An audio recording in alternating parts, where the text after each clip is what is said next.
It's Mike Matthews. Then the other song. Mike's Daily Podcast. Do you have the blues? I think I do. Mike's Daily Podcast. I've got something on my chest, but first let me say it's episode 2373, 2373, and that's pretty good to me. 2373, hey, you and me, we've been doing this podcast for a while. It's true, you see, I like to podcast and you like to be listening to this podcast for some reason. I'm not sure exactly what it is. I don't really know. Mike's Daily Podcast. My demographics, if I even have demographics, it's all confusing to me. I know Mike's this word, Daily demographics, Podcast. because I'm in radio. Yeah. In fact, you can hear me. I'm on a radio station tomorrow. And there's a link at mikesdailypodcast.com. Listen to the show while you can, because I am being taken off of my show. Yes, I started the show, doing the show it was August of 2019. So let's see, that's about 2.5 years, is that right? 1920? Yeah, no, 3.5 years. Really? If I'm doing my chronological math correctly. Yes, we started in August of 2019.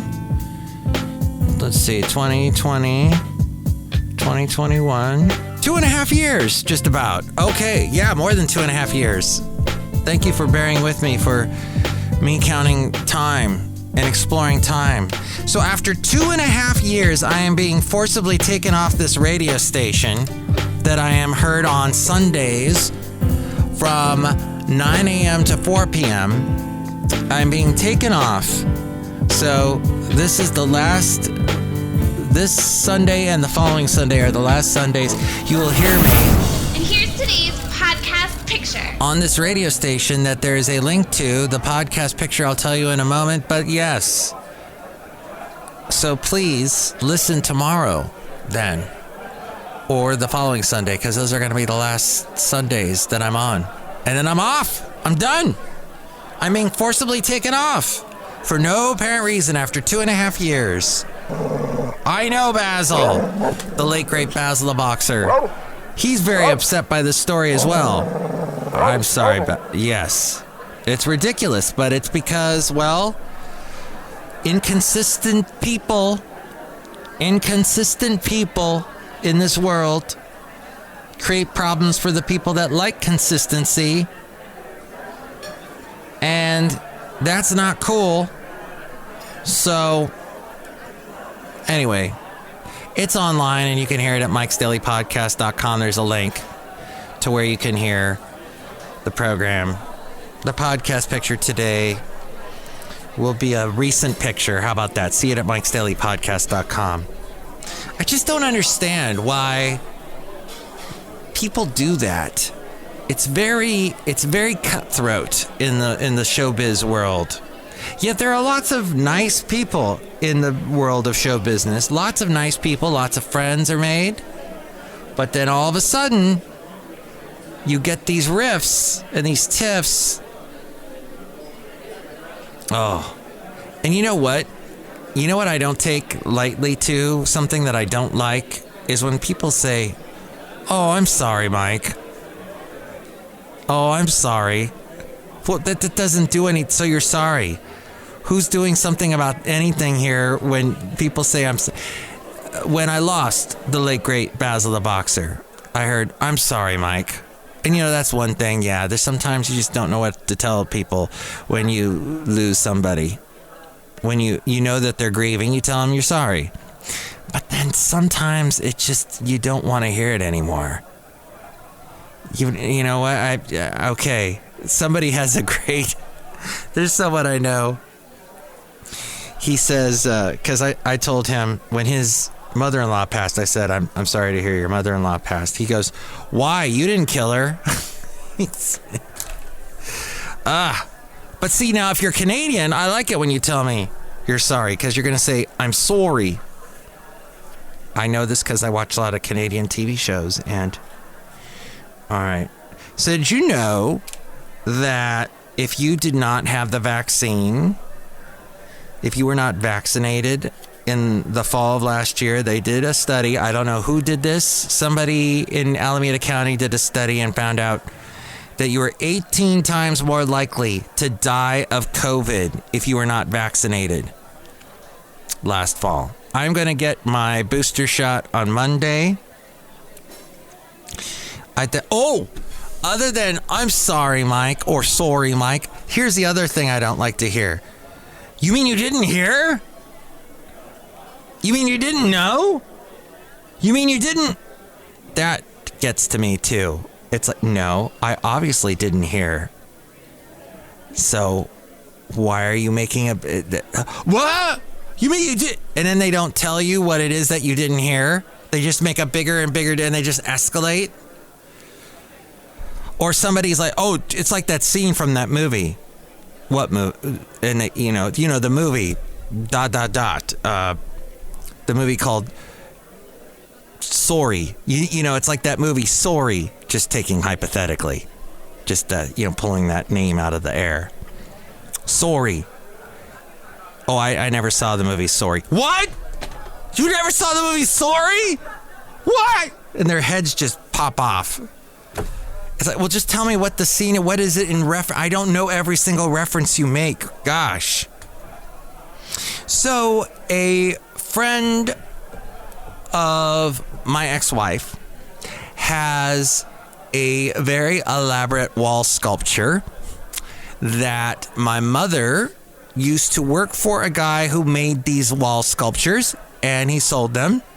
And when you see TV shows that are referencing the 60s, that are period films, mid-century period films, and they show these wall sculptures, usually on like a wall, a wood paneled wall. You'll see a wall sculpture.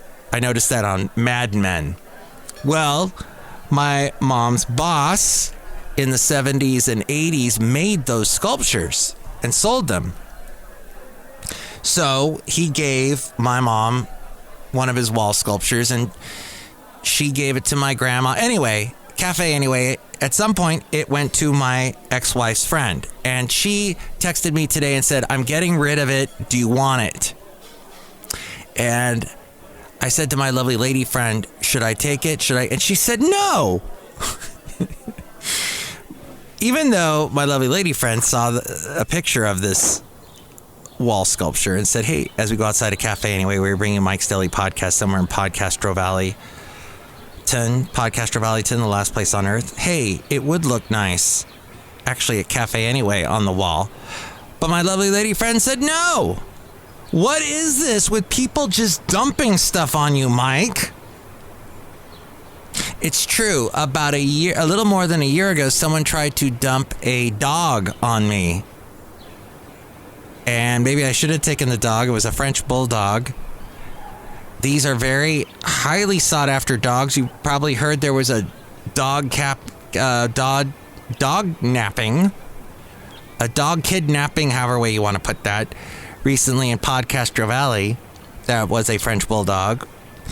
And yes, but I'm like, no, just don't dump stuff on me, people. Who likes it when, okay. Now, I guess that's a different story when it's something like, oh, hey, can I dump my nice flat screen TV on you? Which that actually did happen to me. Somebody gave me their flat screen TV, and then they wanted it back. I had it nicely ensconced in my living room. I was enjoying it, watching it all the time. And then they wanted it back. Ugh. That's just ridiculous. People dumping stuff on you. And yet my ex-wife basically gave it to, and I was fine with that. I'm like, yes, please give your friend this wonderful sculpture. That's goes back in time to my mom. It's just interesting. Stuff coming back to you, right? It's all coming back to me now. Aw, Meatloaf.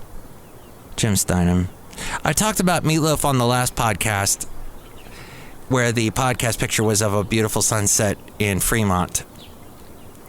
You can see that at mikesdailypodcast.com.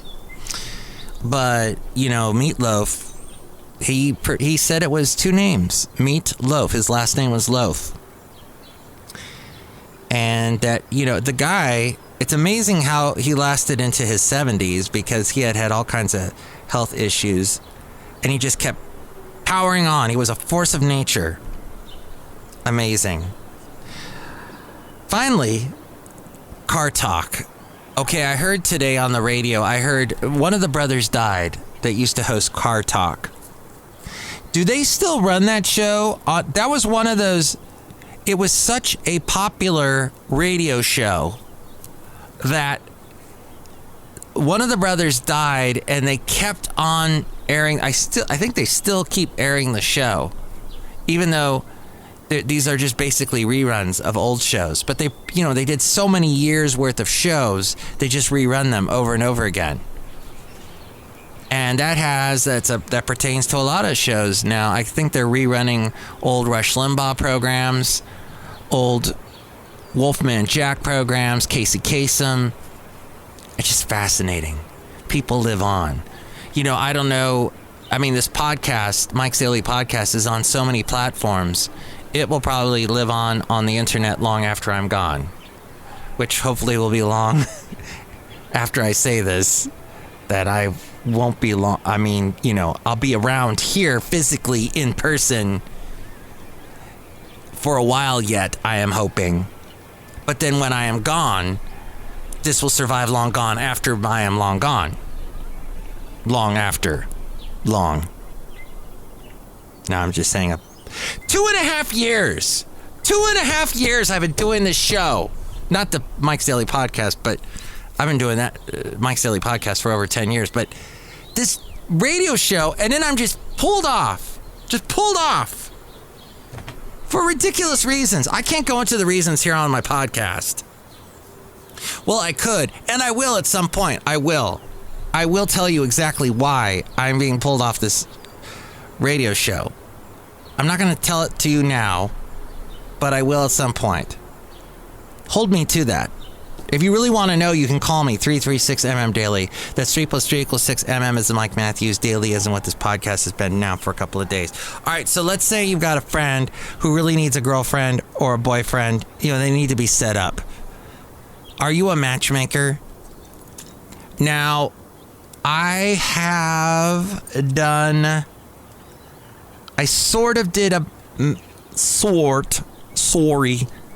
did a matchmaking-ish, sort of inadvertently. This was several decades ago. I was living in downtown Ventura, and I had a neighbor, and there was somebody, was it a friend of, who was it? Anyway, there was somebody, there was somebody living in this unit near me, and she had a friend. Anyway, she was visiting somebody. She was visiting a friend, and then there was somebody else living in the unit. Anyway, they talked to each other. I was there, and then they ended up dating. I think they ended up getting married. So I didn't actually, now in hindsight, didn't help them at all get to know each other, but I was there when they met. Let's say it that way.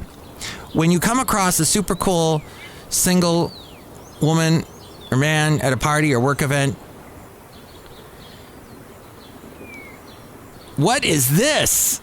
Okay, I thought this was going to give us tips on how to matchmake.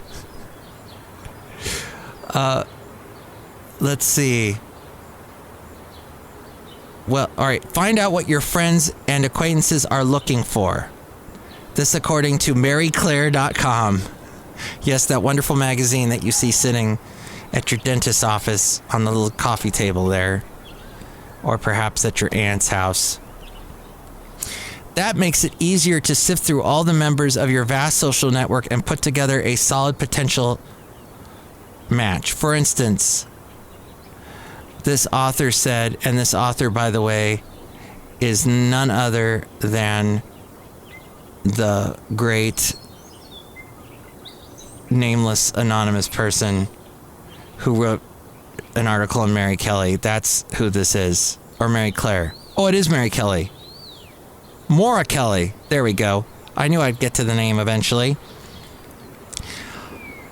Maura said, I tried to set up a female friend of mine from college with a handsome man of Indian descent whom I know from my neighborhood. After I described him, she said, he sounds great, but he's not Jewish, is he? Whoa. In that way, I found out she was only interested in Jewish dudes. Oh. So a few weeks later, says Maura, she immediately came to mind when I met a friend who really wanted to find a Jewish chick. Similarly, I have a friend who was raised strictly Muslim who is now agnostic. So whenever I come across a woman who has also chosen to step away from the strictly religious lifestyle she was raised with, I think of him. Explain thoroughly if you're matchmaking. Maura says, I always try to let people know exactly what they're in for so nobody walks into an evening only to feel like I've sold him or her a bill of goods. So I will say things like, he's a little short for time for me. Short for time? No, short for me. But since you're 3 inches shorter than I am, I think you guys would look great together. Or something like, he's into God. And I'm not, but maybe that won't bother you as much as it bothers me. Oh, so Maura's single. I see. All right. There you go. Oh, matchmaking as a... Do you really want to get involved in that? Do you really think you're good at that? Matchmaking. Well, look, we're outside a cafe anyway, somewhere in Podcastro Valley, the last place on earth. Look who's here. Hi, Mark. It's Benita the rodeo queen, and I brought my horse Nelly. How y'all doing? And to Disgruntled Fiddle Player, tell you what. What? Mark, I think that you should tell everybody why you ain't gonna be on that radio show. Tell them right now. Tell you what. What? Tell them. No. In fact, I'm not. In fact, I'm going to change the topic and talk about Jody Messina. Do you know, I could not fall asleep last night because I kept thinking about Jody Messina and I was trying to remember all her hit songs. Yes, she's a country singer who was big in the late 90s. Her first hit was Heads Carolina, Tails California. And then another one called You're Not in Kansas Anymore. And then her next album had I'm All Right, Bye Bye, Bye Bye Baby Goodbye, not the NSYNC song. And Stand Beside Me. I need a man to stand beside me, not in front of or behind me. And she had Bring on the Rain with Tim McGraw. And I forgot that, I didn't realize she had this song, Burn was big. That's the way it goes. You gotta go where the wind blows. And what was the other one? Somebody's gonna give you a lesson and leave, and she did that remake of the Dottie West song. And then there was that one, Because You Loved Me, which was it Because You Loved Me? Because something like, or I Wish. She had a couple songs. Yeah, that sounds like a Celine Dion. Didn't she have a song called Because You Love Me? Anywho.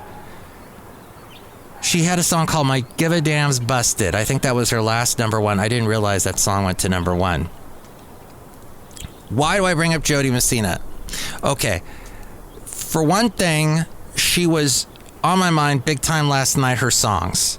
Not necessarily her, but her music. I have never talked to the English before. And then her record label. So she had this successful album. I think Tim McGraw co-produced it. Then a second album did really well.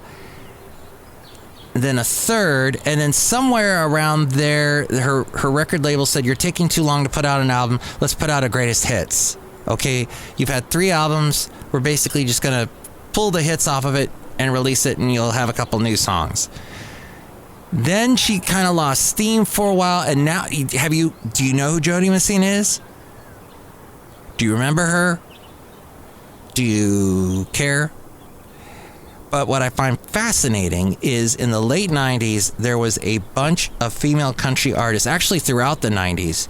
You had your Reba McEntire, Kathy Mattea, Trisha Yearwood in the early days of the 90s. Big country, female country acts, Wynonna Judd, the Judds. Then in the late 90s, you had Shania Twain, Dixie Chicks, now just the Chicks, Faith Hill, and Jody Messina. Then September 11th happened, and the last female country artist to be having a big hit song that year in late 2001 was Martina McBride, When God-Fearing Women Get the Blues. And then it really faded out for female country acts for a long time. I remember because I was doing country radio in Ventura County for 11 years. And I remember in the early 2000s, after 2001, 2002, 2003, it was really difficult for female country singers to have hits. I think Shania Twain came out with an album. It didn't do well. Faith Hill had some problems getting songs on the charts. It was difficult. Dixie Chicks, of course, got Dixie Chicked. Country radio completely stopped playing them. We all know why. The George W. Bush comment saying that they didn't like that he was from Texas, and that that unpatriotic, get them out of here. Never mind what they say about Joe Biden now, or what they said about Obama 5 years ago, 6 years ago. So, hey, all that to say, it's fascinating to me when we're under attack, like we were September 11th, when we feel as a country, oh no, people hate us. People are coming after us. We got to defend ourselves. We as a culture seem to go really narrow and traditional, and anything like female country artists at that point in 2001 were a little on the pop side. They were not as much traditional country artists. It's interesting that in the 2000s, after 2001, one of the biggest country music stars that was female was Leanne Womack, and she went more traditional. So suddenly, it got really fine-lined, and it was interesting that it went really like, male. And I didn't like it, because that one thing about music, any music format, is you need a variety to make a music format. To make any format work in radio, you need variety. You need a little bit of this, that. Otherwise, and I think you need variety in life, too. So there you go, the history of Jody Messina. She was a redhead, like Reba. I met her once. I met both of them, Reba and Jody Messina. Very nice people. Don't ask me to make that the podcast picture, because Mike looked pretty goofy back then, and he wore a lot of vests in those days of country music radio. Look who else is here. Hello, Mike. I make the delicious root beer. Have some right now. Oh, this looks delicious. This root beer here. This is what I need. This isn't spiked, is it? Of course not. Drink it right now. I'll cut you. I thought that wasn't very threatening, like you usually do it. I'll cut you. There you go. Now I'm scared. Next show, it'll be the wonderful Madame Rootabega, Valentino, Bison Bentley. Chime in about anything we covered today. 336mm daily. 3 + 3 = 6mm is the Mike Matthews Daily, isn't what this podcast is. Thank you for listening and, supporting the show. I'm listening to the whole show because I guess this is the end, isn't it? Yeah, that's pretty much what this is here. Mike's Daily Podcast is written and produced and performed by Mike Matthews. His podcast is super easy to find. Download or listen to his show and read his blog at mikesdailypodcast.com. Email Mike now at mikesdailypodcast@gmail.com. See you tomorrow. Bye!